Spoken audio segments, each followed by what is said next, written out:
Hello everyone, welcome back to Buried Files. Tonight we bring you 7 deeply disturbing true Seattle horror stories that will shatter everything you thought you knew about the Pacific Northwest's most iconic city. These are not fictional tales, but real encounters shared by people who experienced the darkness lurking beneath Seattle's rain-soaked streets and fog-covered hills. Each account has been meticulously documented through first-hand testimonies, police reports, and historical records that verify the terrifying events you are about to hear.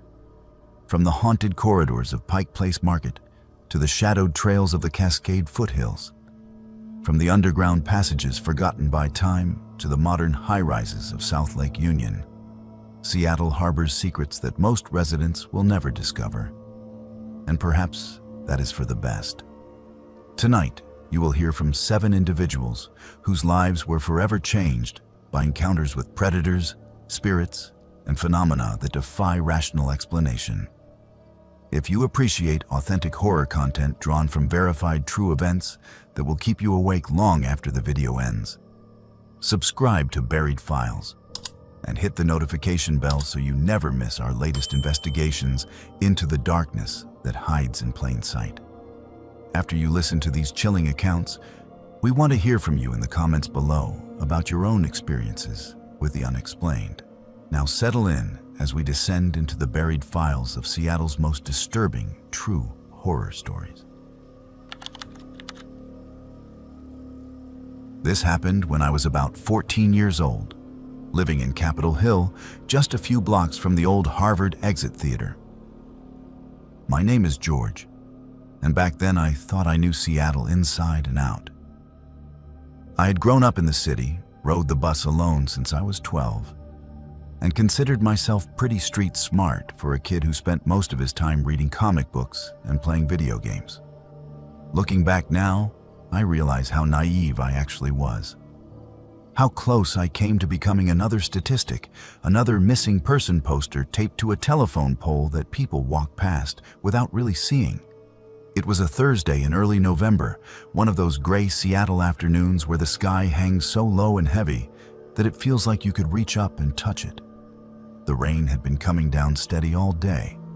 Not the violent downpour that tourists always expect, but that persistent drizzle that seeps into your bones and makes everything smell like wet concrete and coffee. School had just let out, and my friend Isabella and I had decided to walk through Pike Place Market on our way home instead of taking the bus. We did this sometimes when we wanted to avoid going straight home to empty apartments and the monotony of homework. The market was always alive, always full of people and noise and the smell of fresh flowers mixed with fish and fried food. Isabella had been my best friend since the 6th grade. She was one of those people who seemed to have a sixth sense about situations, about people. She could walk into a room and immediately tell you which person was lying, which one was hiding something, which one you should avoid. I used to tease her about it, called her psychic, but she would just shrug and say she paid attention to details that other people ignored. That afternoon, her instinct saved both of our lives. We were walking past the flower vendors, and I was trying to convince Isabella to stop at the comic book shop on First Avenue before heading home, when a man approached us. He was maybe in his late 30s or early 40s, tall and slim with dark hair going gray at the temples. He wore a nice pea coat, dark jeans, and leather shoes that looked expensive. Everything about him screamed professional, respectable, harmless. He had a camera hanging around his neck, one of those big digital cameras that photographers use, and he was smiling at us in a friendly, non-threatening way. He said hello, apologized for interrupting, and then launched into his pitch. He explained that he was a photographer working on a feature story for Seattle Metropolitan magazine about youth culture in the city. He said he had been walking through the market looking for interesting subjects when he spotted us. He said we had exactly the kind of authentic Seattle look he was searching for, whatever that meant. He asked if we would be willing to pose for a few photographs down by the waterfront. He would pay us $50 each for maybe 30 minutes of our Time. All we had to do was walk around, maybe sit on a bench, just act natural while he took pictures. He said our parents would need to sign release forms before the photos could be published, and he had the paperwork right there in his bag. $50 was a lot of money to me back then. I was already thinking about what I could buy, already imagining myself telling my mom about this cool opportunity. I looked at Isabella, expecting to see excitement. But instead, her face had gone completely blank. Not scared, not angry, just empty in a way that made my stomach clench with sudden unease. The man was still talking, explaining how the shoot would work, showing us examples of his work on his camera screen. The photos looked professional, legitimately artistic shots of other teenagers around Pike Place Market and the waterfront. Everything seemed legitimate. Everything seemed safe. But Isabella was not moving, was not smiling, was just staring at this man with those dark eyes that seemed to be processing information I could not see. Then the man made his first mistake. He reached out and put his hand on my shoulder, guiding me gently toward the market exit that led down to the street level and the waterfront below. His grip was firm, friendly, paternal even. But Isabella immediately stepped between us, breaking the contact. She said thank you, but we had to get home. Our parents were expecting us. The man's smile never wavered. He said it would only take 30 minutes, that we could call our parents right now and let them know. He was already walking, already moving us away from the crowded main arcade of the market toward the quieter side passages. Isabella grabbed my arm hard enough to hurt. She said no, we had to go. We were already late. I was confused, a little annoyed even. This seemed like easy money, a cool story to tell at school. But something in Isabella's voice made me pause, made me actually look at the situation instead of just seeing what I wanted to see. The man's smile had changed. It was still there, still plastered across his face, but it no longer reached his eyes. His eyes had gone flat and cold, calculating. He was no longer asking, he was telling. He said the best light for photographs was down by the piers, under the Alaskan Way Viaduct, where the late afternoon sun created interesting shadows. He said he had already scouted the perfect location, very atmospheric, very Seattle. He was walking faster now, and we were following, caught in the momentum of his certainty, his authority.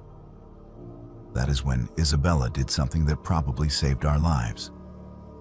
She stopped walking, turned to me, and said very loudly that she had just remembered we were supposed to meet her mom at the Starbucks on First Avenue 10 minutes ago. That her mom was going to be furious we were late. The lie was so specific, so believable, delivered with such conviction that even I almost believed it for a second. She grabbed my hand and started pulling me back toward the main market arcade, toward the crowds and the noise and the safety of witnesses. The man's expression finally cracked. For just a moment, I saw something beneath the friendly photographer mask. Something ugly and angry and predatory. He called after us, said we were being rude, that we had wasted his time. His voice had changed too, had lost that warm professional tone, and taken on an edge that made the hair on my neck stand up. We did not run at first. We walked quickly, purposefully, back through the market. But then we heard footsteps behind us, quick and determined, and Isabella whispered, "Run." So we ran. We ran through the market, dodging tourists and vendors, our shoes slapping on the wet tile floors. We ran down Post Alley, that narrow brick passage that runs behind the market, where the famous gum wall creates a sticky rainbow of colors, and the smell of rain mixes with the sweet rot of old chewing gum. I could hear him behind us, could hear his breathing and his footsteps echoing off the brick walls. The alley was nearly empty. Just a few people with umbrellas hurrying to wherever they needed to be, not paying attention to two kids running like their lives depended on it. Isabella pulled me into a small Italian restaurant, one of those cramped places with checkered tablecloths and old photos of Italy on the walls. We pushed through the door so hard that the bell above it clattered wildly, causing everyone inside to look up. We ran to the back of the restaurant, past confused diners, and I pressed my face against the rain-streaked window that looked out onto Post Alley. My heart was hammering so hard I could feel it in my throat, and I was breathing in short gasps that made my chest hurt. Isabella was next to me, silent and watchful, her hand still gripping mine. We saw him come around the corner. He had stopped running and was walking now, scanning the alley, looking in the windows of shops and restaurants. He walked past our window, so close I could have reached out and touched the glass. He stood there for a moment right outside, and I held my breath, terrified that he would look in, that he would see us. But he was looking ahead, searching the alley beyond. After what felt like hours but was probably only 20 minutes, he finally walked away, disappearing around a corner. A waiter approached us, asked if we were okay, if we needed help. Isabella, calm as anything, told him we were fine. We were just waiting for the rain to let up before walking home. The waiter looked skeptical, but nodded and went back to work. We stayed there for another 30 minutes, watching the alley, making sure the man was really gone before we finally left. We did not talk about it on the walk home. We did not talk about it the next day at school. It was not until almost 3 weeks later, when Isabella called me crying, that we finally acknowledged what had almost happened. She had been watching the local news with her mom and had seen a story about a man arrested near the Seattle waterfront for attempting to abduct a teenage girl. He had approached her outside Pike Place Market, claimed to be a photographer working on a magazine story, offered her money to pose for pictures down by the piers. But this girl had run immediately, had screamed, had caused enough of a scene that witnesses intervened and police were called. The news showed his photo. It was him. Same face, same peacoat, same camera. The reporter said police believed he had been using the photographer's story for months, maybe years, targeting teenagers around Pike Place Market and other tourist areas. They had found photographs in his apartment, hundreds of them, of kids around the city. They were investigating whether he was connected to several missing person cases going back over a decade. I felt sick. I felt cold and hollow and terrified in a way I had never experienced before. We had been so close. If Isabella had not insisted we leave, if she had not grabbed my hand and run, if we had followed him down to those deserted piers under the viaduct where the homeless sleep in cardboard shelters and nobody pays attention to screams that might just be seagulls, I did not want to think about what would have happened. I still do not want to think about it. To this day, I never walk through Post Alley without looking over my shoulder. I am 32 years old now, and I still feel a spike of anxiety when I see someone with a professional camera approaching strangers on the street.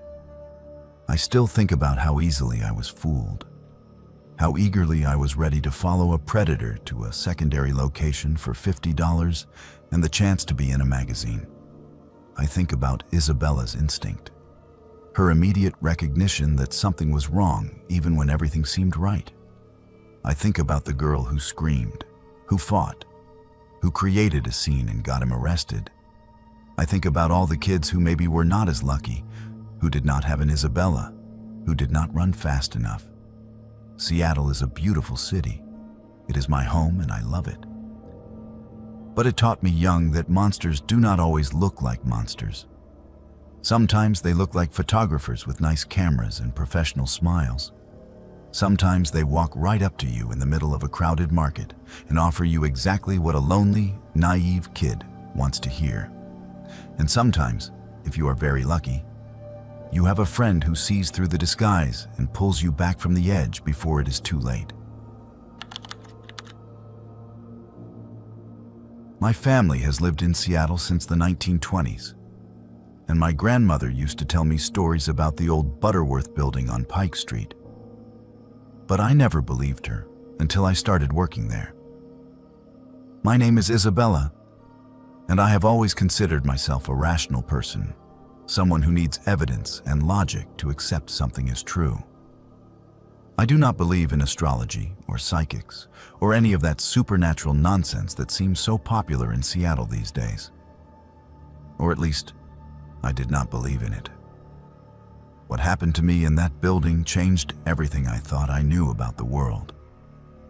The Butterworth building is one of those places in Seattle that most people walk past without really seeing. It sits on Pike Street, not far from the convention center, a solid brick structure that has survived earthquakes and urban renewal and all the changes that have transformed Seattle from a frontier town into a tech hub. Most people who do notice it these days know it as a collection of small businesses, vintage shops, and creative studios. But my grandmother remembered what it was before. She remembered when it was Butterworth and Sons, the most prominent mortuary and funeral home in Seattle, a place where the dead were prepared for their final journey. She used to tell me stories when I was a child, stories about that building that would make my skin crawl. She said that during the Spanish flu epidemic of 1918, the mortuary was overwhelmed with bodies. So many people died so quickly that Butterworth and Sons could barely keep up with the demand. The basement was converted into a temporary morgue, and bodies were stacked in the embalming rooms like cordwood, waiting their turn. She said many of those bodies were children, orphans from the quarantine hospitals who had no family to claim them, no one to mourn them or remember their names.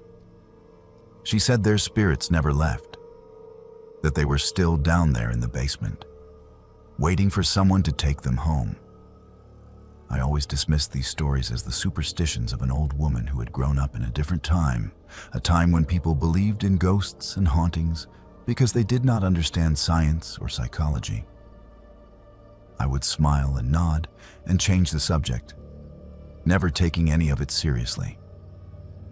That was my mistake. I was 23 years old when I took a job at a vintage clothing shop called Ephemera that had opened in part of the old Butterworth building. The space was beautiful in that industrial way that is so popular now. All exposed brick and high ceilings and original hardwood floors worn smooth by a century of footsteps. The shop occupied what had once been the main viewing parlor on the ground floor, where families would gather to pay their respects to their dead. The basement, I was told during my interview, was used for storage. The owner, a woman named Caroline who wore vintage dresses and bright red lipstick, gave me a tour on my first day. She showed me the main floor where we displayed the clothing, the small office in the back where we handled paperwork and online orders, and finally the basement. We descended a narrow wooden staircase that creaked with every step, and I felt the temperature drop noticeably as we went down. The basement was larger than I expected, a series of connected rooms with low ceilings and bare bulb lighting that cast harsh shadows on the brick walls. Caroline explained that we kept overflow inventory down here, boxes of clothing organized by decade and style. She showed me the system, explained how to log items in and out, told me that I would need to come down here several times a day to retrieve pieces for customers or restock the floor displays.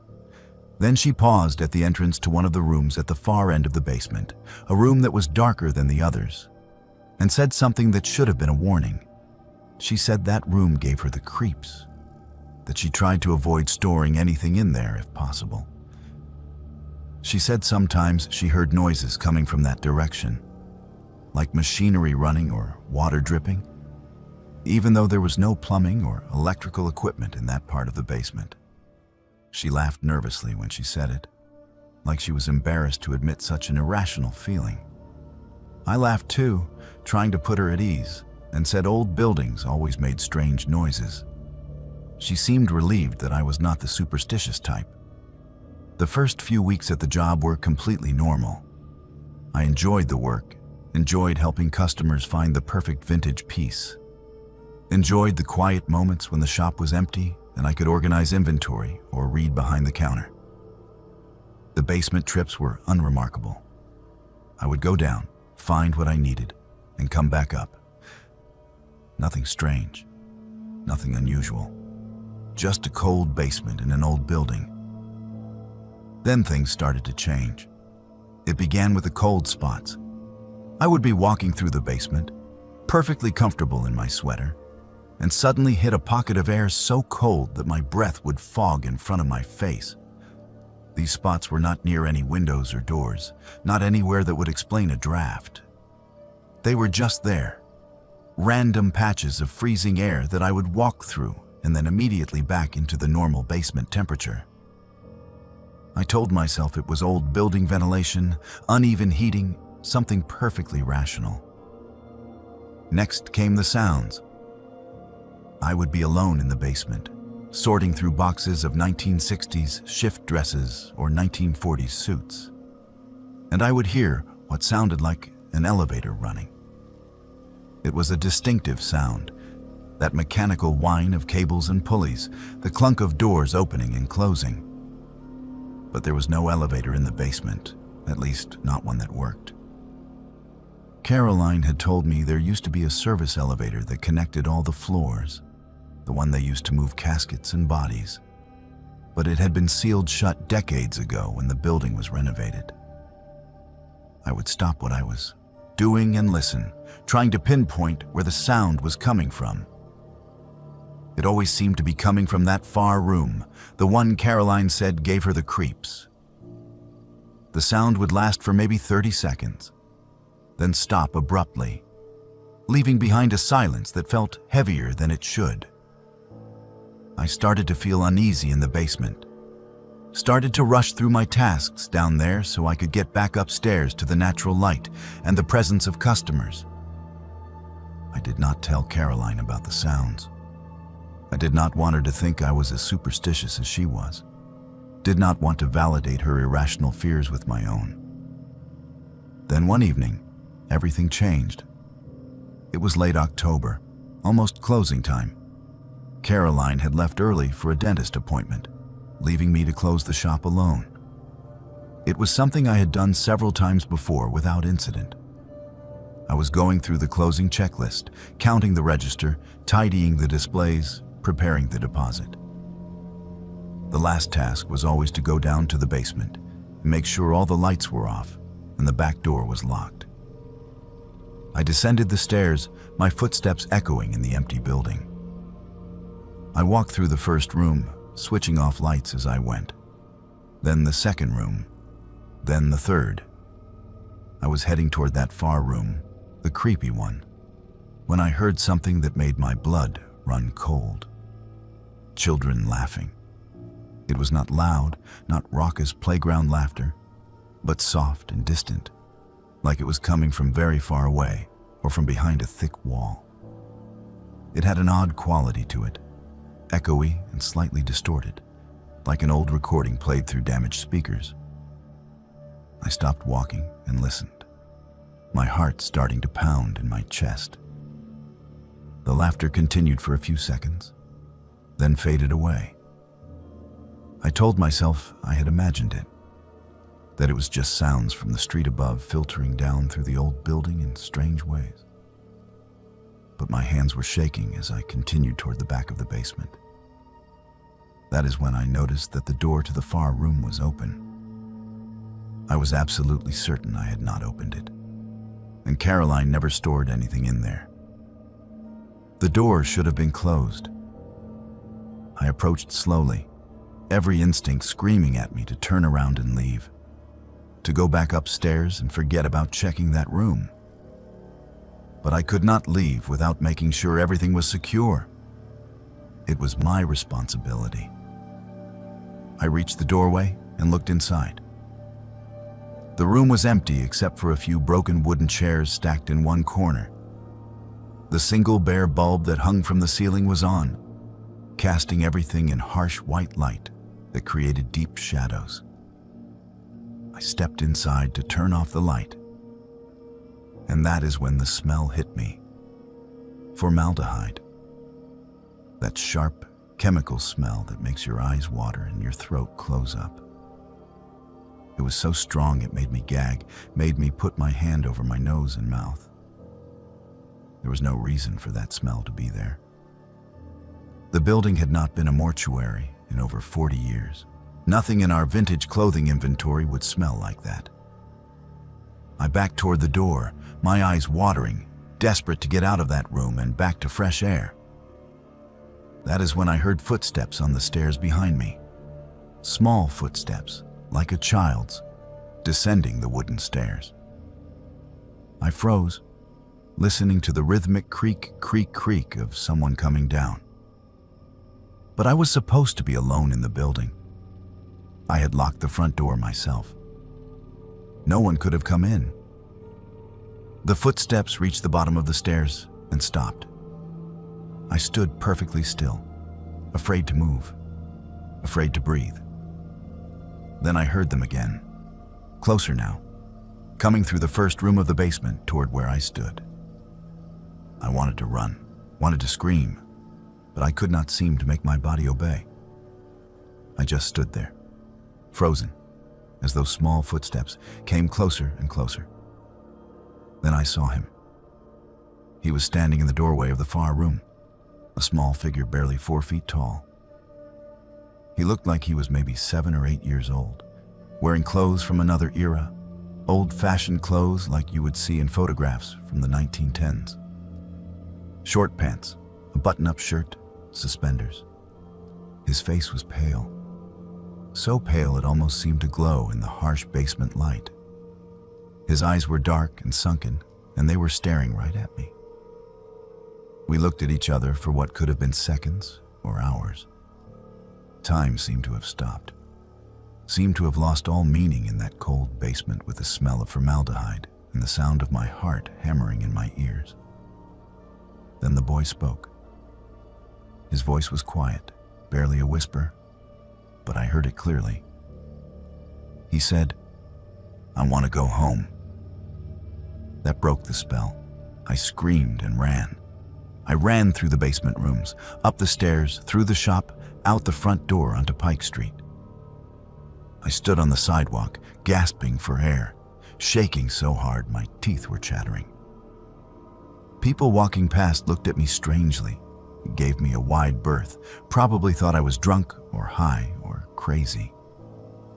I could not go back inside. I called Carolyn and told her I had a family emergency, that I had to leave immediately. She was concerned, asked if I was okay, if there was anything she could do. I said no, everything was fine, I just had to go. I left the keys in the mail slot and never went back. I quit the next day by text message, gave some excuse about taking a job closer to home. Caroline was disappointed but understanding. She paid me for my final week and wished me well. I never told her what I saw. What would be the point? She would either think I was crazy or be forced to confront something she clearly already suspected about that building. But I could not leave it alone. I needed to understand what I had seen, needed some rational explanation that would let me sleep at night. So I started researching the history of the Butterworth building, digging through old newspaper archives at the Seattle Public Library, looking through historical society records, anything I could find about the mortuary and what happened there. What I discovered made everything worse. During the Spanish flu epidemic of 1918, Seattle was hit particularly hard. The mortuary records from Butterworth and Sons during that period showed they processed over 300 bodies in a 6-week span, triple their normal capacity. Many of those bodies were children who had died in the quarantine hospitals and orphanages. At least 47 children were processed through that basement with no family to claim them, no one to arrange funerals or burials. They were buried in unmarked graves in a pauper's section of the cemetery. Their names recorded only in the mortuary ledgers. I found their names, all 47 of them, listed in fading ink in a ledger book that was more than a century old. Children aged 2 to 12, dead from influenza, alone and forgotten. The ledger noted that most of them were prepared for burial in the basement embalming rooms because the main floor viewing parlors were constantly occupied with paying customers, with families who could afford proper funerals. I think about that boy I saw sometimes. Think about his pale face and his dark eyes and his small voice saying he wanted to go home. I think about all those children who died alone in quarantine, who were processed like inventory in a basement, who were buried without ceremony in graves that do not even have headstones. I think about how their last moments on earth were in that cold basement that smells like formaldehyde, and how maybe some part of them never left. I still drive past that building sometimes when I am in that part of town. I cannot help it. I always slow down and look at the basement windows, those small windows at street level that are usually dark. And sometimes, I swear I can see small faces watching from inside, pale and patient, still waiting after all these years for someone to take them home. I am an avid hiker, and I thought I knew every trail in the Cascades within 50 miles of Seattle. But I had never heard of the 13 steps until I stumbled onto them. My name is Harry, and I've been hiking the Pacific Northwest since I was a teenager. I know these mountains, know these forests, know the way the light filters through the old-growth cedars and Douglas firs in that specific green-gold way that exists nowhere else on Earth. I thought I knew what to expect out there. I thought the wilderness held no surprises for me anymore. I was wrong. It was early September, that perfect time of year when the summer heat is broken, but the fall rains have not yet begun in earnest.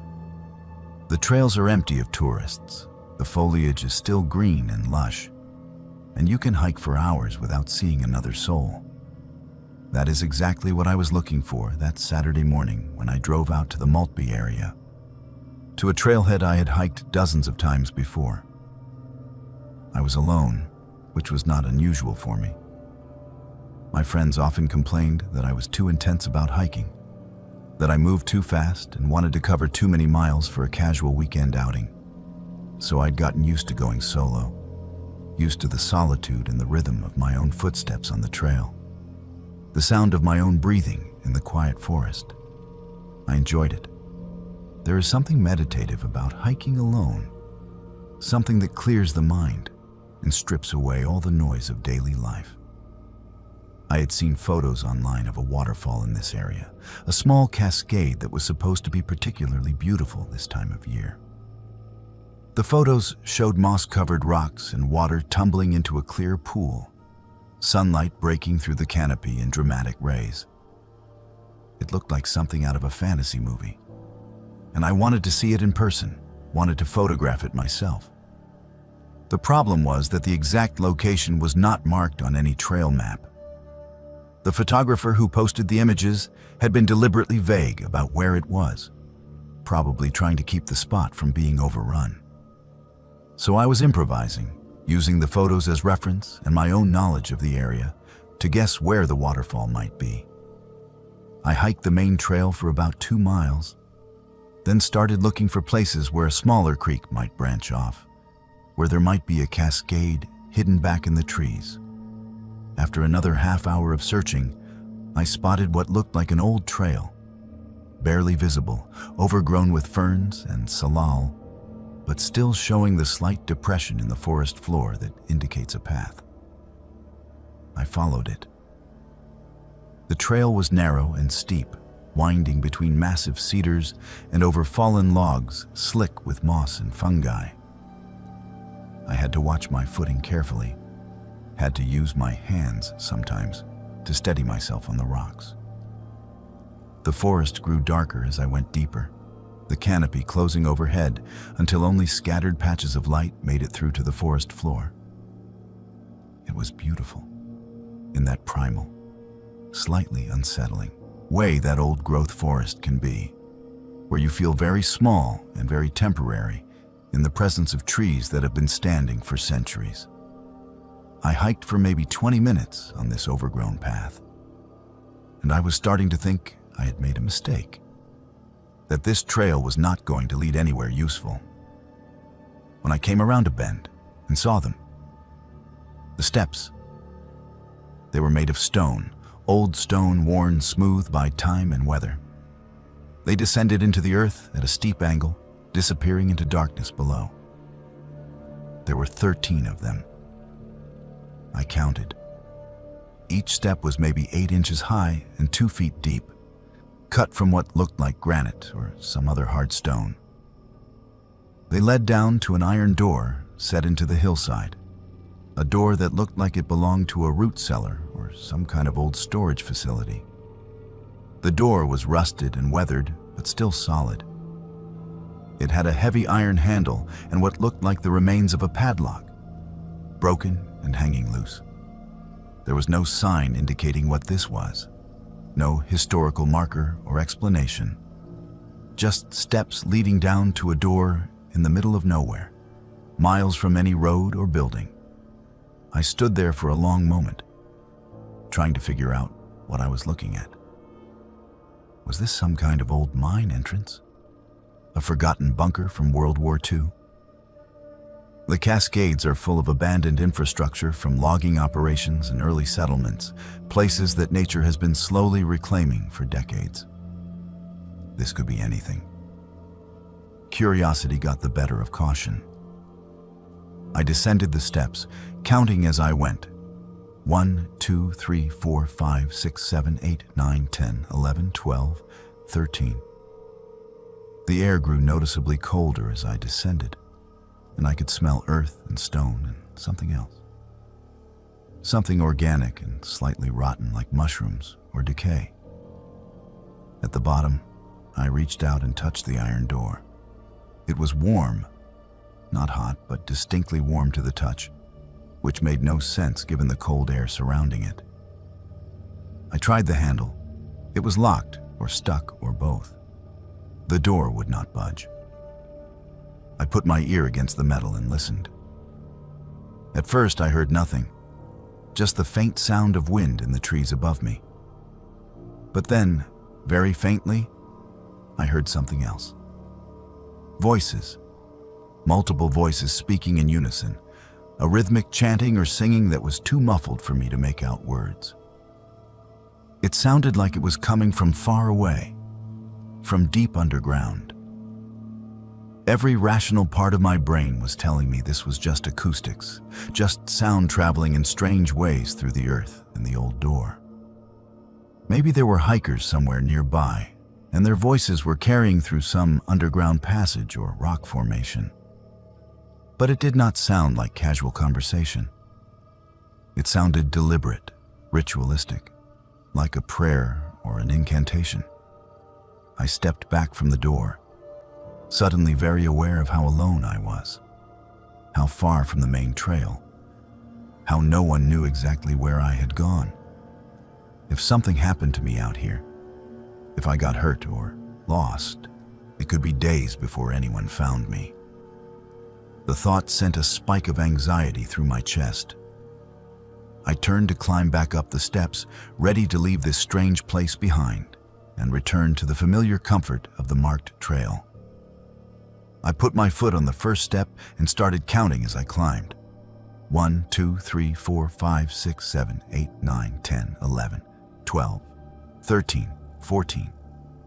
14. I stopped climbing and counted again. 14 steps. But there had been 13 when I came down.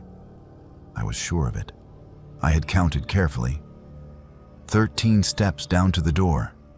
That is why I had noticed them in the first place, why they had stuck in my mind. But now, there were 14 steps leading back up to the forest floor. I looked back down at the door. It was still there, still closed, still radiating that inexplicable warmth. The chanting had stopped. Everything was silent except for my own harsh breathing and the distant sound of wind in the trees. I counted the steps again, touching each one as I went. 14. Definitely 14. That is when I heard the sound behind me from the direction of the door. The scrape of metal on metal, like a handle being turned, like a door being opened. I did not look back. I just ran. I scrambled up those 14 steps as fast as I could, using my hands, my feet slipping on the smooth stone. I could hear footsteps behind me now, heavy footsteps climbing from the door, someone or something following me up from that dark place below the earth. I reached the top of the steps and kept running, crashing through the ferns and salal, not caring about the noise I was making, not caring about the branches that whipped across my face and arms. I ran until my lungs burned and my legs felt like rubber, until I broke out of the overgrown trail back onto the main hiking path. Only then did I stop and look back, gasping for breath, my heart hammering so hard I could feel it in my throat. There was nothing behind me, just trees and ferns and filtered sunlight. No footsteps, no pursuer, just the quiet forest. I stood there for a long time, trying to calm down, trying to convince myself that I had panicked over nothing, that I had let my imagination run away with me in a moment of disorientation. But I could not shake the feeling that something had been following me, that if I had looked back at that door, I would have seen something I was not meant to see. I made my way back to the trailhead, back to my car. I did not try to find the waterfall. I just wanted to be out of those woods, wanted to be around other people, wanted to be somewhere that made sense. But I could not leave it alone. When I got home, I started searching online for any information about stone steps in the Maltby area, about old structures or historical sites in those woods. I found nothing. Then I started searching for urban legends, for strange stories about the Cascades near Seattle. That is when I found a forum post from 3 years ago. Someone else had found the steps. They described them exactly as I had seen them, 13 stone steps leading down to an iron door. But this person had tried to open the door and claimed to have gotten it partially open before fear drove them away. They said they saw torchlight inside, saw what looked like a stone chamber stretching back into the hillside, saw figures in robes standing in a circle around something on the floor. They ran, just like I had. The comments on that post were mostly dismissive. People saying it was a creative writing exercise or someone looking for attention. But one comment stuck with me. It was from a user with no profile picture and a randomly generated username. They wrote that in the 1970s, a group calling themselves the Temple of the Earth Mother had purchased land in the Maltby area and built an underground sanctuary for their rituals.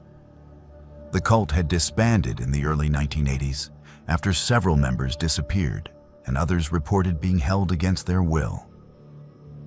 Police had raided the property but found nothing, no buildings, no people, no evidence of any crime. The land was eventually sold at auction, and the whole incident was largely forgotten. The comment ended with a warning. They said that anyone who counts all the steps and opens the door joins the temple, that you become part of their circle whether you want to or not, that the number of steps changes depending on whether you are being invited in or driven away. They said if you are meant to join them, you will count 13 steps down and 13 steps up, and the door will open easily. But if you are not meant to be there, the number of steps will change, and you will hear them coming for you. I do not know if any of that is true. I do not know if that forum post was real or if the comment was just someone playing along with the scary story. But I do know what I experienced. I know I counted 13 steps down and 14 steps back up. I know I heard footsteps following me. I know that door was warm when it should have been cold. A week later, I went back to that trailhead. I told myself I was going to hike the main trail, nothing more, just a normal Saturday morning in the woods. But when I reached the spot where I had found that overgrown path, where I had turned off to search for the waterfall, I could not find it again. I searched for an hour, walking back and forth along the main trail, looking for any sign of that smaller path leading into the trees. It was not there. The forest looked different. The trees were wrong. The spacing was off. I could not find the path that led to those 13 steps. I have not been hiking alone since, and I never will again. I bring friends now, or I stick to crowded trails where there are always other people around. I still love the mountains, still love the forests of the Pacific Northwest. But I no longer believe I know everything that is out there. I no longer believe the wilderness is empty of mysteries, that all the hidden places have been found and mapped and explained. There are things in those woods that we are not meant to understand, places we are not meant to go. The 13 steps are one of those places. And whatever is waiting behind that iron door, whatever keeps that underground sanctuary alive decades after the cult supposedly disbanded, I hope I never find out. I hope those steps stay lost in the forest where they belong, where only those who are meant to find them will count their way down into the darkness below. Before we get started on this story, it mentions psychological abuse, gaslighting, and a mental health crisis. If that is too dark for you, go ahead and stop listening right now. I am going to give you some time to decide. Okay. For all those who want to continue listening, let us begin. I was 26 years old, fresh out of grad school, and I had just landed my dream job at a tech company in South Lake Union. That is where I met Arthur. My name is Poppy, and for a long time after what happened, I questioned everything about myself, questioned my own sanity, questioned whether I could trust my own mind. That is what he wanted. That was always the point. Arthur was a software engineer, one of those people who seem to excel at everything effortlessly. He was charming and confident, always knew the right thing to say, always seemed genuinely interested in what you had to tell him. We met at a company happy hour, one of those awkward networking events where everyone stands around drinking overpriced cocktails and pretending to enjoy small talk. He approached me with an easy smile and started a conversation about the book I was reading on the bus that morning. I was surprised he had noticed, flattered that he had paid attention. We started dating within a week. He took me to nice restaurants, knew all the best hidden spots in Seattle, introduced me to his friends who all seemed smart and successful and welcoming. Everything moved quickly, but it felt right. It felt like I had finally found someone who understood me, who appreciated me for who I was. My friends were happy for me. My sister Daisy said she had never seen me so relaxed, so confident. The first strange thing happened about a month into our relationship. I came home from work to find my apartment keys sitting on my kitchen counter. I distinctly remembered putting them in my purse that morning, remembered the weight of them, remembered checking that I had them before I left. But there they were, on the counter, exactly where I would have left them if I had been home. I called Arthur confused, asked him if he had stopped by my apartment. He said no, said I must have forgotten and left them there in the morning rush. I almost believed him. Almost. Then it happened again, and again. Small things. My phone would be in a different room than where I left it. The coffee mug I was certain I had washed would be dirty in the sink. Books would be open to pages I did not remember reading. Clothes would be hanging in my closet that I did not recall wearing. Each incident was small enough to dismiss, small enough to blame on my own distraction or forgetfulness. But they kept happening, kept accumulating, until I started to feel like I was losing my grip on reality. Arthur was always sympathetic, always concerned. He would hold me and tell me I was working too hard, that the stress of the new job was affecting me. He suggested I start keeping a journal to track my daily activities, to help me remember things better. It seemed like good advice. I started writing everything down, every detail of my day, trying to create some kind of anchor to reality. But the journal made things worse. Arthur would show me entries I did not remember writing, conversations I apparently had but could not recall, appointments I had supposedly made and then forgotten. He would read them to me in my own handwriting, and I would have no memory of putting those words on paper. I started to panic, started to think something was seriously wrong with my brain. Was I having blackouts? Was there some kind of neurological issue causing memory loss? Arthur convinced me to see a therapist. He came with me to the first appointment, held my hand in the waiting room, explained to the doctor that I was having severe memory problems and mood swings. The therapist was kind, but clearly concerned. She ordered tests, asked me questions about my family history, about drug use, about trauma. I answered honestly, desperately wanting to understand what was happening to me. The tests came back normal. Physically, there was nothing wrong with my brain. The therapist suggested it might be psychological, stress-induced dissociation, or anxiety manifesting as memory issues. She prescribed medication and suggested I take some time off work to focus on my mental health. I did. I took medical leave, spent my days at home trying to rest, trying to get better. That is when Arthur moved in. He said he wanted to take care of me, said I should not be alone while I was struggling. It made sense at the time. I needed help, and he was offering it. But once he was living in my apartment, things got worse.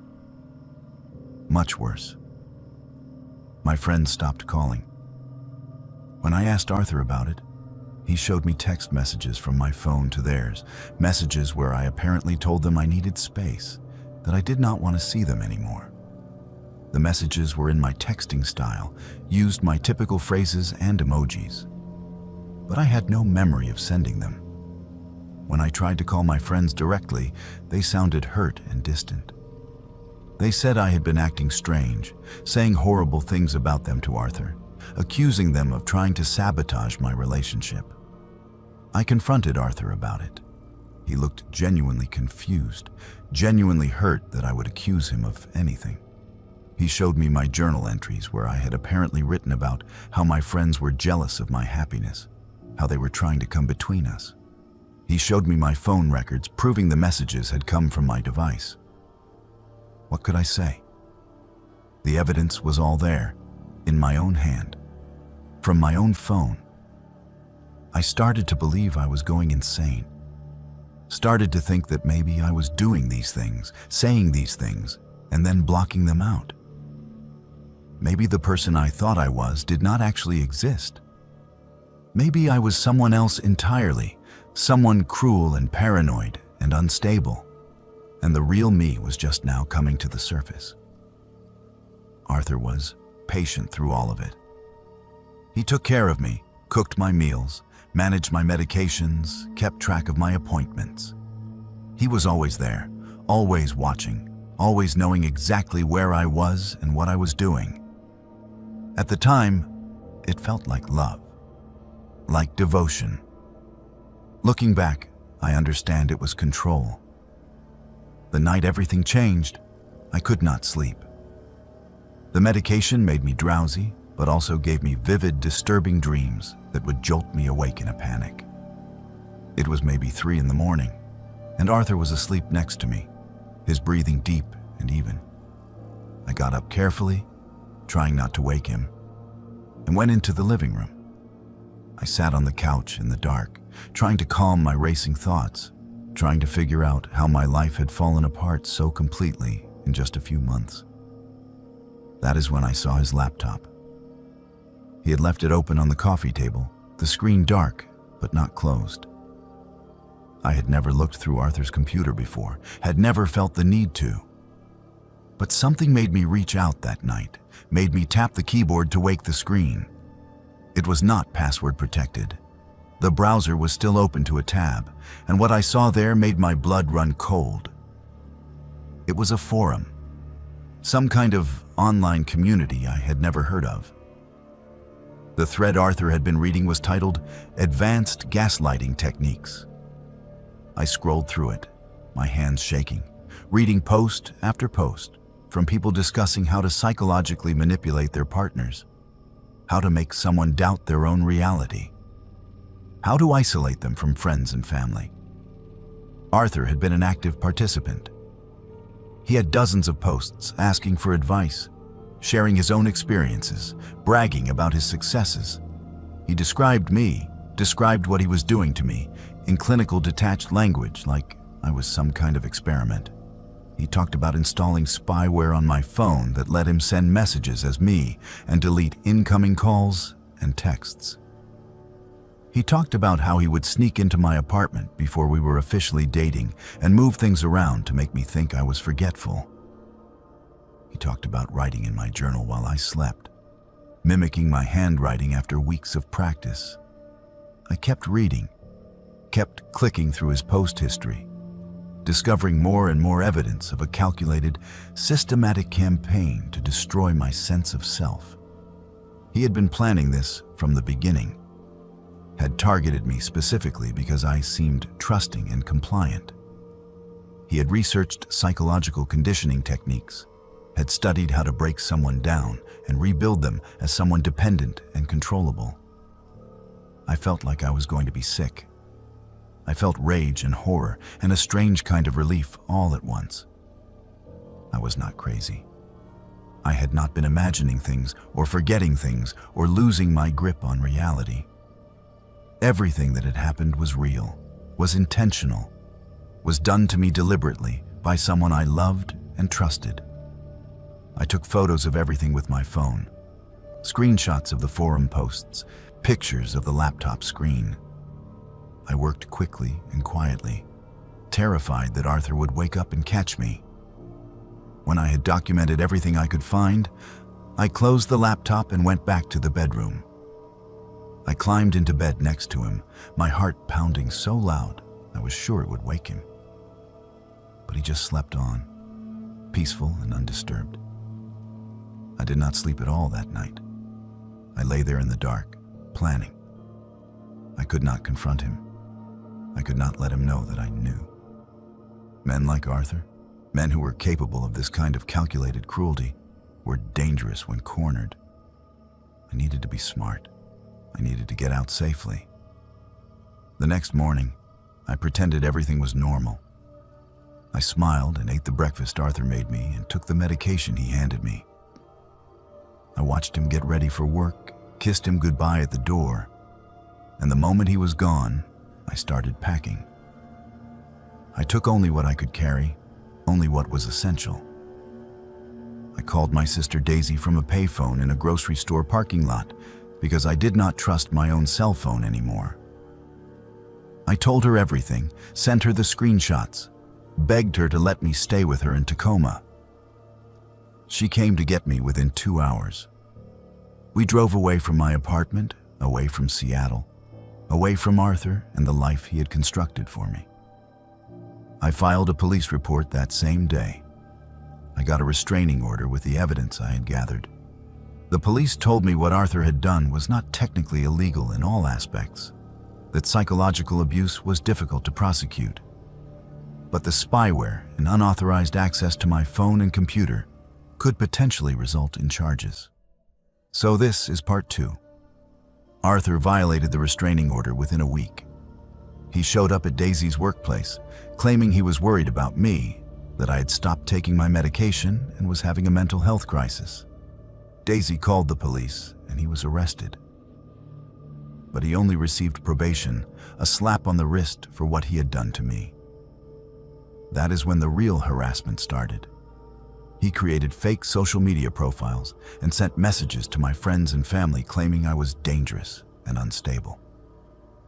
He sent letters to my employer with detailed accounts of my supposed mental health issues, trying to get me fired. He filed false police reports claiming I was harassing him, violating the restraining order, stalking him. It was his final attempt to make me seem crazy, to destroy my credibility. My mental health, which had been improving since I left, started to deteriorate again. The constant harassment, the knowledge that he was still out there trying to destroy my life, was too much. I stopped eating, stopped sleeping, stopped being able to function. One night I took all the medication I had left, all the pills the therapist had prescribed when I thought I was losing my mind. I wanted it to stop. I wanted everything to stop. Daisy found me. She saved my life.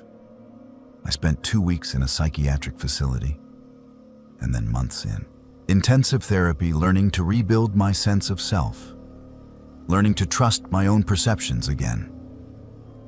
It was the hardest thing I have ever done. 3 years later, I learned that Arthur had done this before.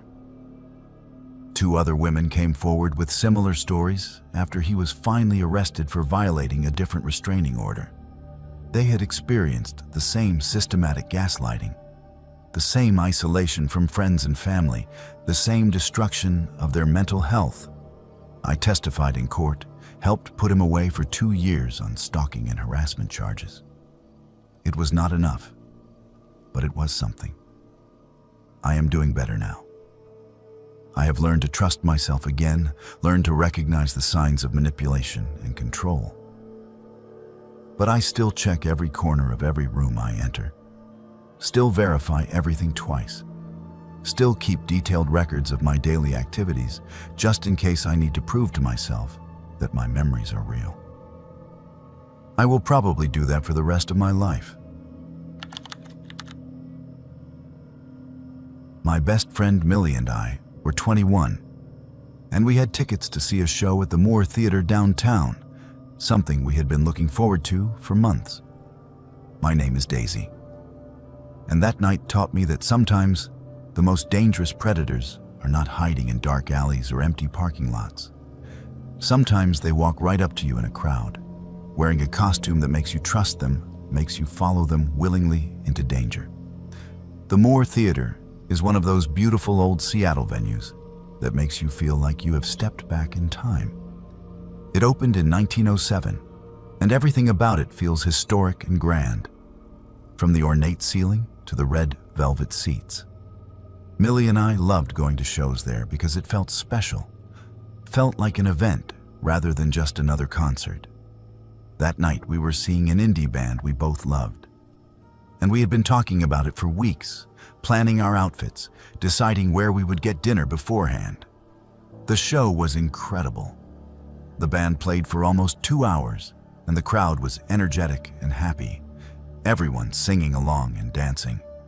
Millie and I were right in the middle of it all, losing ourselves in the music and the moment.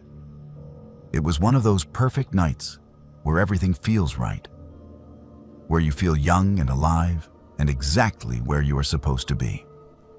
When the show ended, we got swept up in the crowd, pushing toward the exits. The Moore holds about 1,500 people, and it seemed like all of them were trying to leave at the same time. Millie and I were holding hands, trying to stay together. But somewhere in the crush of bodies moving down the stairs and through the narrow doorways, we got separated. One moment she was right beside me, and the next moment there were 3 or 4 people between us. And then I could not see her at all. I tried to push against the flow of the crowd, tried to get back to where I had last seen her, but it was impossible. People were tired and ready to go home, and no one wanted to stop moving. I got carried along with them out onto 2nd Avenue, where the crowd dispersed into smaller groups heading toward bus stops and parking garages and late-night restaurants. I stood on the sidewalk looking around frantically, trying to spot Millie in the sea of faces. We had a rule for situations like this. If we got separated, we would both go to the main entrance of the venue and wait there. It was simple and effective, and we had used it before at other crowded events. So I started walking back toward the Moor's main entrance, scanning the crowd for Millie's bright blue jacket and dark curly hair. That is when the man approached me. He was wearing what looked like a security vest, one of those black vests with reflective stripes that event staff wear. He had a radio clipped to his belt and an official-looking name badge hanging from a lanyard around his neck. He looked legitimate, looked like someone who worked at the theater. He said, "Excuse me," and I turned to look at him. He asked if I was looking for someone, said he had seen a young woman who matched my friend's description heading toward the backstage alley looking sick. He said she had asked him for help, asked where the bathroom was, and he had pointed her toward the stage door entrance where there were staff restrooms. He said she had looked really unwell, like she might pass out. My first instinct was worry. Millie had been complaining earlier in the day about feeling a little queasy, and the crowd and the heat inside the venue could definitely have made her feel worse. It made sense that she would look for a bathroom, made sense that she would ask security for help. The man seemed genuinely concerned, seemed like he was just trying to help reunite us. He said he could take me to her, that the backstage area was restricted, but he could escort me through since it was a medical situation. He gestured toward an alley that ran alongside the theater, a narrow passage that I knew connected 2nd Avenue to the loading dock area behind the building. I had walked past that alley dozens of times, but had never gone down it. I started to follow him, but something made me hesitate. I cannot explain what it was exactly. Maybe it was the way he kept trying to position himself between me and the street, or the way his hand kept reaching out like he wanted to take my arm. Or maybe it was just some instinct that told me something was wrong. Whatever it was, I stopped walking. I said I would just call my friend instead. Pulled out my phone to dial Millie's number. The man's expression changed for just a second. Just a flicker of something that was not concern or helpfulness. It was frustration, maybe anger. But then the friendly expression was back, and he was saying that was probably a good idea, that he was sure my friend would turn up soon. But he did not leave. He stood there watching me, and I realized his hand was on my arm now. Not grabbing, but definitely touching, definitely maintaining contact. He said again that he could take me to her, that it would only take a minute, that my friend was probably worried about where I was. I pulled my arm away and said, "No, thank you." Said I was going to wait at the main entrance like we had planned. I started walking back toward the crowd of people still lingering outside the theater's main doors. The man followed me for a few steps, saying something about how I was being silly, how my friend needed help, how I should just come with him. I turned around and looked at him, really looked at him. The security vest looked wrong somehow. Too new and too clean compared to the worn vests I had seen the actual Moore staff wearing during the show. The name badge was blank, just a generic clip-on badge with no name or photo. The radio on his belt was not even turned on. I could see the power light was off. I said loudly, clearly, that I did not need his help and to please leave me alone. Several people in the crowd turned to look at us, and the man's face went hard and ugly for a moment. Then he turned and walked quickly back toward that alley, disappearing into the shadows between buildings. I was shaking as I made my way back to the main entrance. I found Millie there within 2 minutes, exactly where she was supposed to be, safe and healthy and confused about why I looked so scared. I told her what had happened, described the man and what he had said. Her face went pale. She pulled out her phone and showed me a news article from 3 weeks earlier. There had been an attempted abduction near the Moore Theater. A woman in her 20s had been approached by a man in a fake security vest who claimed her friend was sick backstage. Unlike me, she had followed him into the alley. He had tried to force her into a van that was waiting at the loading dock, but she had fought and screamed and managed to break away. The article included a description of the suspect. It matched the man who had just approached me. We found actual Moore Theater security staff and reported what had happened. They immediately radioed police and took a detailed description from me. They said there had been 2 other similar incidents in the past month, all using the same tactic. A man wearing a fake security vest, claiming someone's friend or family member was sick or hurt backstage, trying to lure young women into isolated areas around the theater. The police arrived and took my statement. They asked me to look at some photos, and I identified the man from a lineup of images. They said they had been looking for him for weeks, that he had been targeting women leaving concerts and events at several downtown venues. They had surveillance footage from other locations, but had not been able to identify him or catch him in the act. My description and the fact that he had tried again at the Moore gave them fresh leads to pursue. I found out 2 weeks later that they had arrested him. He was attempting the same scheme outside a different concert venue. But this time, undercover officers were watching. They caught him trying to lead a woman toward a parking garage, caught him with zip ties and duct tape in his pockets. The police said I was lucky, that if I had followed him into that alley, if I had not stopped and questioned what was happening, the outcome could have been very different.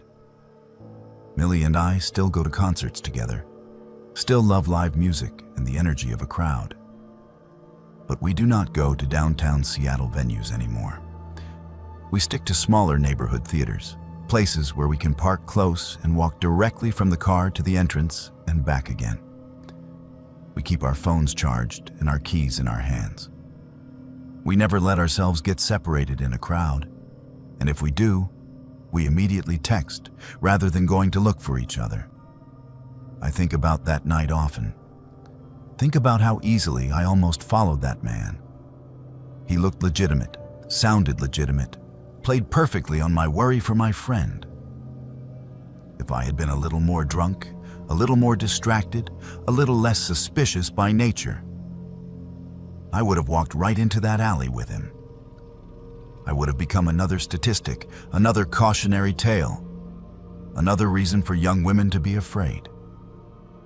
The thing that haunts me most is how many times I had seen that man before and never noticed him. When the police showed me the surveillance footage from other venues, I recognized him. He had been at other shows Millie and I had attended, other nights when we had been in those crowds, other moments when he could have approached us. He had been watching, waiting, choosing his targets carefully. I never go to downtown Seattle shows anymore without keeping my phone fully charged and my keys between my fingers. I trust my instincts now. Trust that feeling when something seems wrong, even if I cannot articulate why. And I never, ever follow someone who claims to be security without verifying it first, without seeing their real credentials, without making sure other people know where I am going. Those few seconds of hesitation, that small voice that told me to stop and think, probably saved my life that night. I listen to that voice now. I always will. I took a job as a night security guard at an office building in Pioneer Square to help pay for college. The building dated back to the 1890s, and I was told it survived the Great Seattle Fire. My name is Jacob, and what happened to me during those night shifts changed everything I thought I understood about reality, about history, about the thin membrane that separates our world from whatever existed before us. Pioneer Square is the oldest neighborhood in Seattle, and the buildings there carry weight, carry history in a way that newer parts of the city do not. Walking those streets feels different. especially at night when the bars close and the tourists leave, and you are alone with the brick and stone and shadows. The building where I worked was 6 stories tall. Red brick with high arched windows, the kind of solid construction they do not do anymore. It housed various offices, tech startups and law firms and consulting companies, all empty after 6 in the evening. My shift ran from midnight to 8 in the morning, Sunday through Thursday. The pay was decent for essentially doing nothing, and the work was easy. I would arrive at midnight, check in with the evening guard, who was always happy to leave, and then spend the next 8 hours doing rounds through the building, monitoring the security cameras and trying to stay awake. I brought textbooks and studied between rounds, drank too much coffee, listened to podcasts to pass the time. The building had 6 floors above ground. The security office was in the lobby, a small room with monitors showing feeds from cameras throughout the building. My routine was simple. Every 2 hours, I would do a complete sweep of the building, taking the elevator to the 6th floor and then walking down the stairs, checking each floor as I descended. I would make sure all the doors were locked, all the lights in the stairwells were working, everything was as it should be.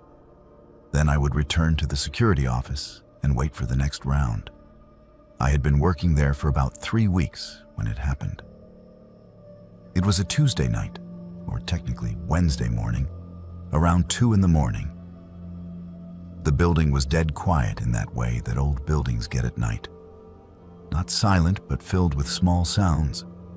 The settling of old wood, the hum of HVAC systems, the occasional creak that makes you look up from whatever you are doing. I finished my 2 o'clock round without incident and returned to the security office. I was tired, fighting to keep my eyes open despite the coffee. I decided to do another round at 3 instead of 4, hoping the movement would wake me up. So at 3 in the morning, I left the security office and walked to the elevator bay.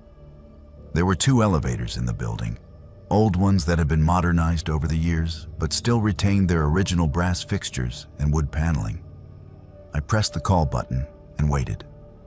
The elevator on the right arrived first. The doors sliding open with that characteristic ding. I stepped inside and pressed the button for the 6th floor. The elevator started to move, but instead of ascending, it descended. I watched the floor indicator above the doors, watched the number 1 light up, then a moment later go dark. The elevator was going down. There was no basement level in this building, at least not one I had access to or knew about. The building plans I'd been shown during my training only showed 6 floors above ground and the lobby level. But the elevator kept descending for several seconds before it finally stopped with a gentle bump. The doors opened. I stood there staring at what I was seeing, my brain struggling to process it. This was not a basement I recognized. The walls were old brick, not the painted concrete you would expect in a modern basement. The lighting came from gas lamps mounted on the walls, actual gas lamps with flickering flames, casting orange light and deep shadows. The air that drifted into the elevator smelled of earth and stone and something organic, like old wood or coal smoke. I could see a hallway stretching ahead, the brick walls on either side, the gas lamps spaced every 10 feet or so, creating pools of light. The floor was packed dirt, not concrete or tile. This was not right. This was not possible. I had never heard of this level, had never seen it on any building diagram, had never been told about it during my training. Every instinct told me to press the button for the lobby, to close those doors, get back to familiar territory. But curiosity, that terrible human curiosity that overrides common sense, made me step forward. I stepped out of the elevator into that impossible hallway. The temperature was noticeably cooler than the building above, maybe 50 degrees. Cold enough that I could see my breath in small clouds. The gas lamps hissed softly, their flames dancing and creating moving shadows on the brick walls. I turned and looked back at the elevator. It looked wrong here. Too modern, too clean, like a piece of the 21st century that had been dropped into the 19th. I started walking down the hallway, my footsteps making soft sounds on the packed earth floor. The hallway curved slightly to the right, and I could see doorways along the left side, dark openings leading to rooms I could not quite see into. As I walked, I started to hear sounds. Voices. Multiple voices speaking in what sounded like English, but with an accent or cadence I did not recognize, formal and old-fashioned. The voices were coming from ahead of me, from around the curve of the hallway. They were not loud, more like the murmur of conversation, like people gathered together talking about ordinary things. I slowed my pace, suddenly aware that I was trespassing somewhere, that I was somewhere I should not be. I reached the curve in the hallway and peered around the corner. What I saw made my heart stop. There were people. Maybe a dozen of them, men and women, dressed in clothing from another era. The women wore long dresses with high collars and their hair pinned up. The men wore suits with vests and pocket watches, some with handlebar mustaches and bowler hats. They were standing in small groups, talking to each other, gesturing, some of them laughing. They looked solid, real, not transparent or ghostly like you see in movies. But more disturbing was what they were standing in. It was clearly a storefront, or what remained of one. I could see a wooden counter, shelves with goods arranged on them, a large window that showed not the darkness outside, but daylight. Bright afternoon sun illuminating a street scene that was definitely not modern Seattle. The buildings across the street were wooden, and I could see horses, actual horses pulling wagons. I must have made a sound, a gasp, or a sharp intake of breath, because several of the people turned to look in my direction. Not at me exactly, more like they heard something but could not quite locate the source. Their faces were normal, human, but there was something about their eyes that was wrong. They were too dark, too shadowed, like looking into empty sockets. One of them, a man in a brown suit, started walking toward where I stood. He was looking right at me now, his head tilted slightly like he was trying to bring me into focus. His mouth moved, and I heard him speak, though his voice sounded like it was coming from very far away or through water. He said, "Who are you? You should not be here." That broke the paralysis that had frozen me in place. I turned and ran. I ran back down that brick hallway, my footsteps echoing off the walls, the gas lamps flickering as I passed. Behind me, I could hear more voices, could hear footsteps, multiple people following me. I did not look back. I just ran for that elevator, praying it would still be there, praying the doors would not have closed. The elevator was there, doors still open, still lit with modern fluorescent light that looked impossibly bright compared to the gas lamps. I threw myself inside and frantically pressed the button for the lobby, pressed it over and over, while looking down that hallway at the shadows that were moving closer, at the figures that were coming around the curve. The elevator doors finally closed. The elevator began to ascend. I watched the floor indicator, watched it light up with L for lobby, and felt a relief so intense it made my legs weak. The doors opened onto the familiar lobby, the modern tile floors and recessed lighting, and the door to the security office. I stumbled out and went straight to the office. I sat down in the desk chair, my heart pounding, my hands shaking so badly I could barely hold my phone. I pulled up the security camera feeds, cycled through every camera in the building. Everything looked normal, every floor empty and quiet. No people in period clothing, no brick hallways with gas lamps. Just a normal office building in the middle of the night. I called my supervisor, told him I had a family emergency and had to leave immediately. He was annoyed, but said he would send someone to cover the rest of my shift. I walked out of that building at 3:30 in the morning and never went back.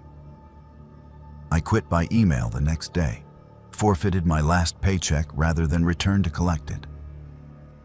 But I could not stop thinking about what I had seen.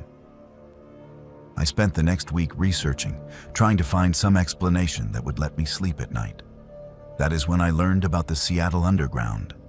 After the Great Seattle Fire of 1889, the city rebuilt one story higher than the original street level to solve flooding problems from the tidal flats. The old first floors of buildings became basements, and the old streets became underground passages. Eventually, most of these were sealed off and forgotten. But they are still there, buried beneath modern Seattle. An entire ghost city of old storefronts and sidewalks preserved in the dark. The building where I worked had been built in 1892, 3 years after the fire. It would have been built on top of the ruins of whatever was there before. The official building records show no basement level, no connection to the Seattle Underground. But what if there was a connection that was never documented, never sealed off properly? What if that elevator shaft extended down into those forgotten passages? That still does not explain the people I saw, the solid-looking figures in period clothing who turned to look at me, who spoke to me. That does not explain the gas lamps that were lit, the store that looked fully stocked and operational, the window that showed a street scene from more than a century ago. I have no explanation for that. I have no rational way to process what I experienced. I have no explanation for what I saw that night, and I do not want one. Some doors should stay closed. Some levels should stay buried. Whatever exists in that space between the modern city and the old one, whatever keeps those gas lamps burning and those storefronts operating decades after they should have been abandoned and forgotten, I hope I never encounter it again. And I hope that elevator never takes anyone else down to that impossible basement where the past refuses to stay dead. I am a 24-year-old woman, and I lived alone in a small apartment in the University District right near Greek Row. So I was used to noise and people around at all hours. My name is Millie, and what I am about to tell you sounds impossible. Sounds like something from a movie or a ghost story told around a campfire. But it happened. Every word of it is true. And the woman who saved my life has been dead for over 70 years. The apartment was on the second floor of a converted house, one of those old Seattle homes from the early 1900s that had been divided into separate units to maximize rental income. It was not fancy, just a bedroom, a tiny bathroom, a kitchen barely big enough to turn around in, and a living room with windows that looked out onto the street. But it was mine, the first place I had ever lived completely alone, and I loved it despite its quirks and flaws. From the first week I moved in, I noticed strange things, small things. The bedroom door would swing open on its own even when I was certain I had closed it. The lights in the bathroom would flicker for no reason. I would smell lavender perfume, sweet and old-fashioned, even though I did not own any perfume and certainly not lavender. My landlord, an older woman who lived on the first floor, just smiled when I mentioned these things. She said the house had character, that old houses did strange things. I did not push it. Then one night, about 3 weeks after I moved in, I woke up around 2 in the morning to find my bedroom door standing wide open. I was certain I had closed it before going to bed. I always closed it, always locked it, even though I lived alone. It was a habit from childhood, a need to have that barrier between me and the rest of the apartment. But there it was, open, the hallway beyond dark and still. I got up and closed it, checked the lock. Everything seemed fine. I went back to bed but could not shake the feeling that something was off, that something was different. I lay there in the dark, listening to the sounds of the house, the creaks and groans that old buildings make as they settle. Then I smelled it. Lavender. Strong and unmistakable, like someone wearing too much perfume had just walked past my bed. I turned on the light. The room was empty. Just me and my furniture and that overwhelming smell of flowers. I checked the window, thinking maybe it was coming from outside. Maybe someone in the house next door. But the smell was too strong, too present, like the source was right there in the room with me. I did not sleep well that night, and I started to pay more attention to the strange occurrences in the apartment. The bedroom door opening happened almost every night. Items would move, small things. A book I left on the coffee table would be on the kitchen counter. My keys would be by the door when I was certain I had left them in my purse. The lavender smell came and went, sometimes faint, sometimes so strong it made my eyes water. I decided to do some research. I went to the University of Washington Library and searched through old Seattle City directories and newspaper archives, trying to find information about the house, about who had lived there before it was converted into apartments. It took me almost a week of searching, but I finally found something. In 1952, a woman named Rosie Sutton had been murdered in that house. She was 28 years old, lived alone on the second floor, worked as a secretary downtown.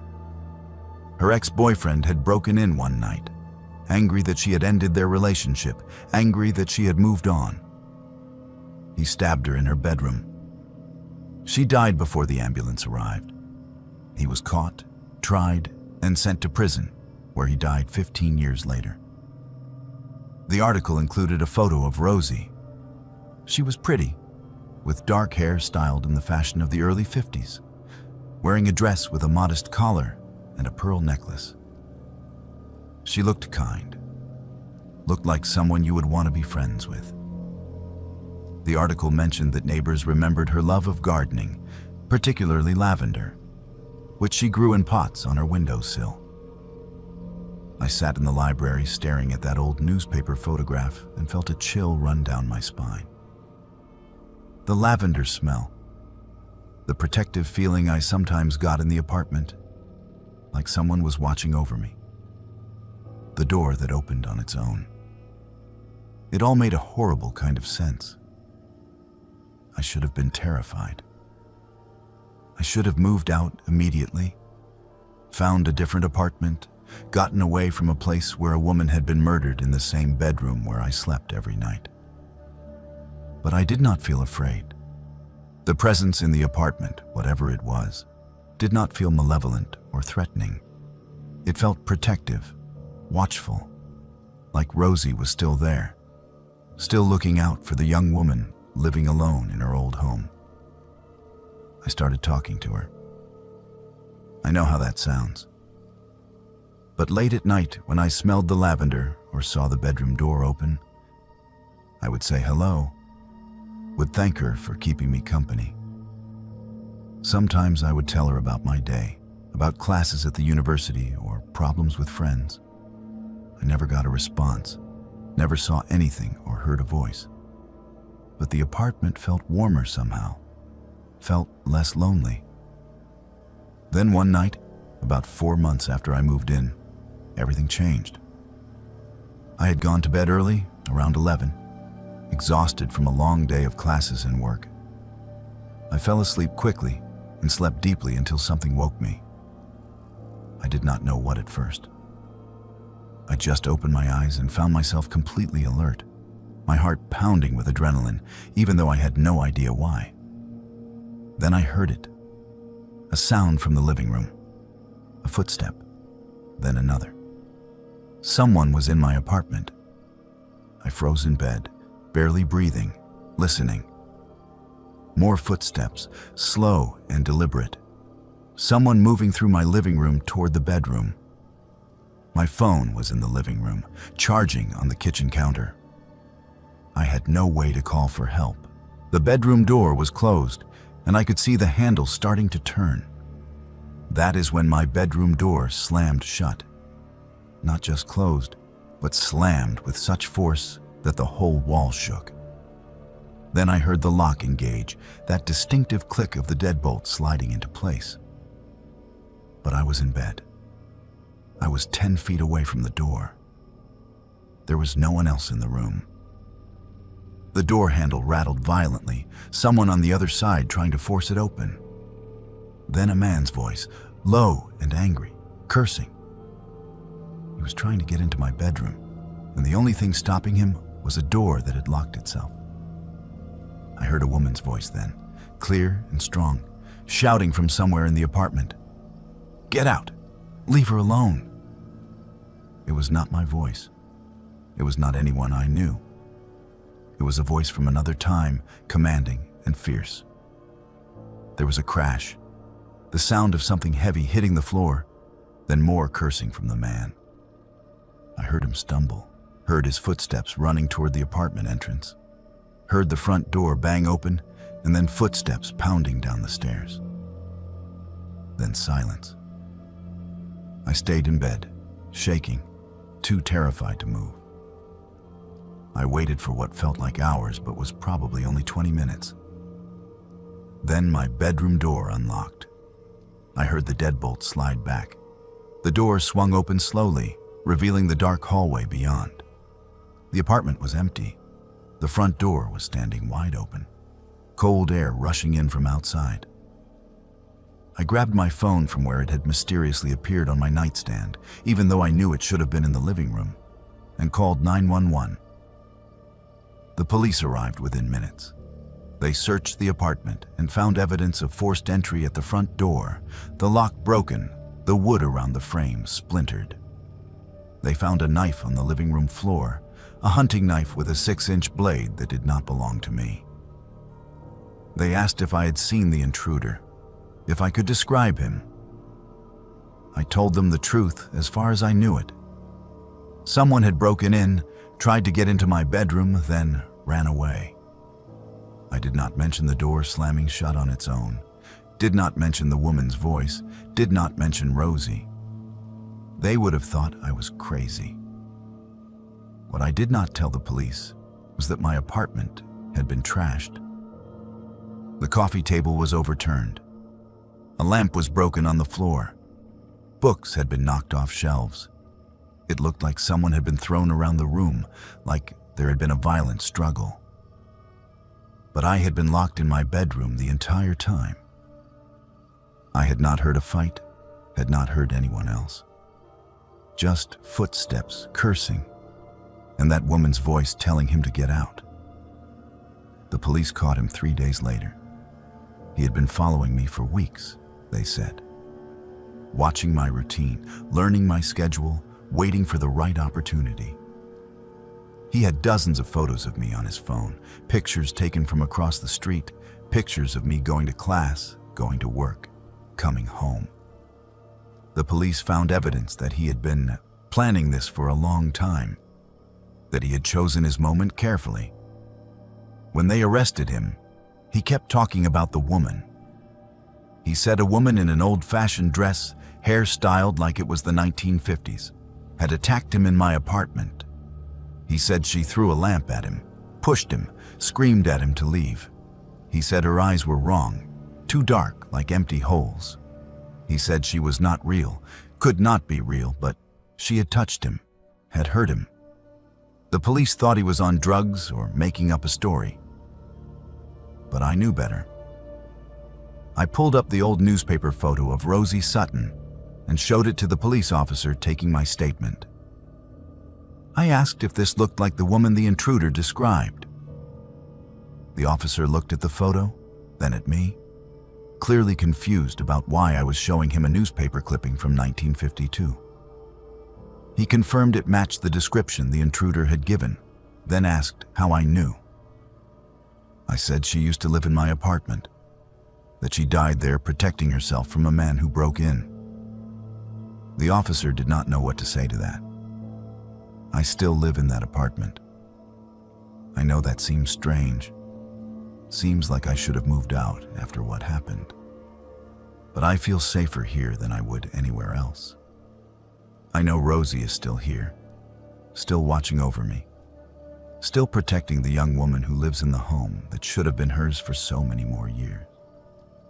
Every night before bed, I say thank you to Rosie. I thank her for saving my life, for being there when I needed her most, for not letting what happened to her happen to me. Sometimes the lavender smell gets stronger, and I know she hears me. Sometimes I wake up to find my bedroom door standing open, and I know she has been checking on me, making sure I am safe. The man who broke into my apartment is in prison now, will be for a long time.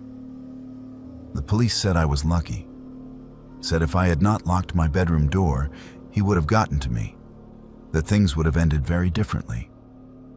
I did not tell them I did not lock that door. I did not tell them about the voice that shouted at him to leave, about the lamp that flew across the room, about the woman in the old-fashioned dress that only he could see. I know she is still watching over me. I know that as long as I live in this apartment, I am not alone. And I know that whatever exists beyond death, whatever keeps Rosie Sutton tethered to this place where she died protecting herself, she has chosen to extend that protection to me. I am grateful for it. I am grateful for her. And I hope that somehow, in whatever way she can understand, she knows that her death was not meaningless, that she is still saving lives, still fighting back against the kind of man who took hers. Every night before I go to sleep, I make sure to say it out loud. Thank you, Rosie. Thank you for being here. Thank you for keeping me safe. And every night, the smell of lavender grows a little stronger, and I know she is still there, still watching, still waiting to protect the next woman who needs her. I know she is still watching over me.